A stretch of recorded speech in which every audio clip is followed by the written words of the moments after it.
The sun danced higher, hot that morn, and warmed my inner bones. I yawned and stretched my sleepy arms, and twitched my toes on stones.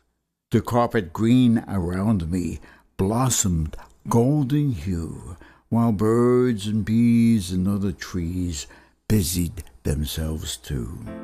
The wind swam softly overhead, refreshing as it sprung, whirling, curling round about, kissing old and young. It was good to be alive, to feel the surge and strength. My bristling bark and tender leaves coming forth had meant that spring had come, a welcome time for nature, beast, and man. And God, creator of us all, blessed his master plan. My life was easy, fixed in dirt, wholesome, fertile, brown, and I became the pride and joy of all the trees around. Far beyond there stood a wall, a city painted white, with streams of people to and fro. It made a welcome sight. Jerusalem, home of the Jew. The name alone is ancient, their customs and their fears, stemming back to Abraham beyond 1,000 years. A solemn time, Passover feast, the Jews had come to know, an act of mercy shown by God in Egypt long ago. From distant lands far and near they came in flooding tides. The city bulged and groaned to breathe, hurting on all sides. And then it happened. Strange enough, soldiers flanked my hill, scanning through the countryside, their wagon empty still. "What's this about?" I said in fear, as one stared straight at me, and pointing with a mark of law, he said, "That tree." My mind confused and gripped with pain, wild and hard to think, waited for the pointed axe to strike its teeth and sink deep within my outer crust and fibers to my bones. Who would hear but only I, my agony and groans? I splattered, bit by bit, and then my legs were torn apart.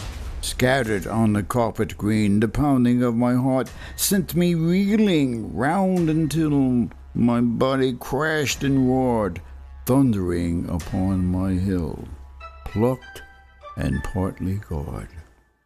At their mercy there I lay, a victim crushed by man, ready for the slaughter like a helpless lamb.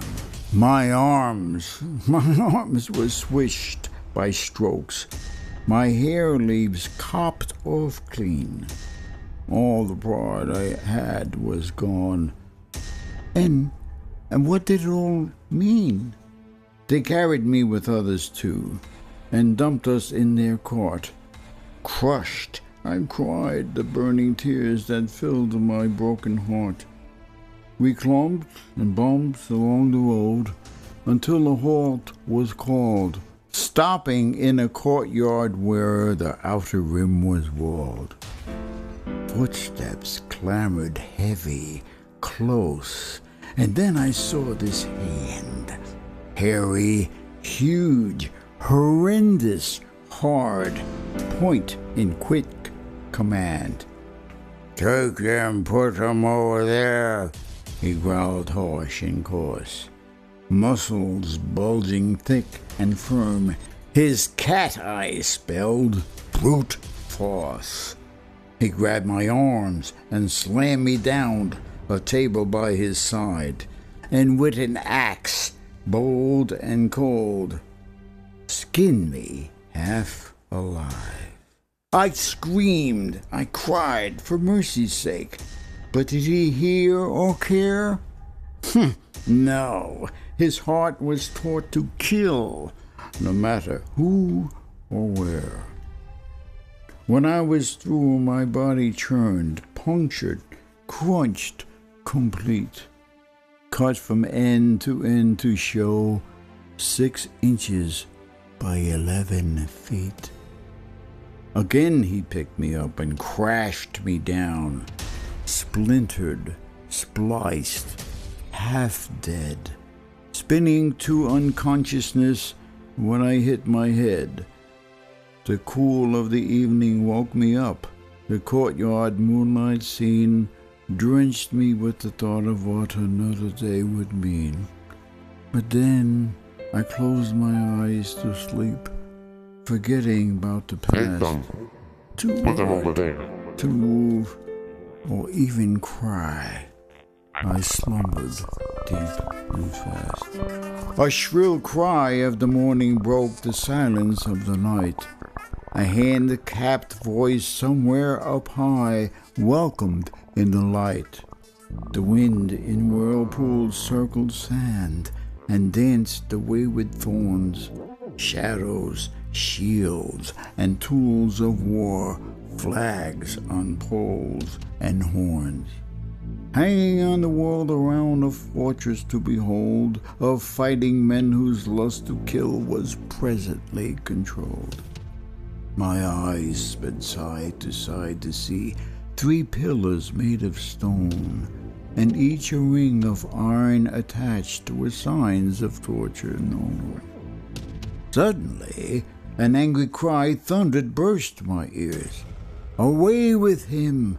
Away with him! Bewildering my fears. And then I saw him. I was touched. His face was raw and sad, puffed with purple cheekbone wells, a beard of blood he had. A comic ruler robed in red, they clothed him just for fun, while his lips and muscles twitched. The play had just begun.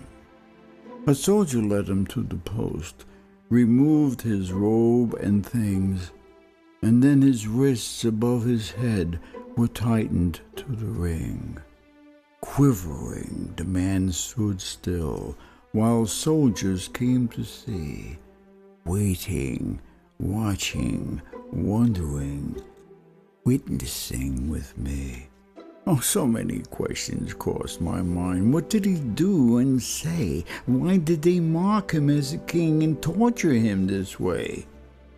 A captain, young and colorful, forwardly addressed all the soldiers in the court that the man confessed he was a king.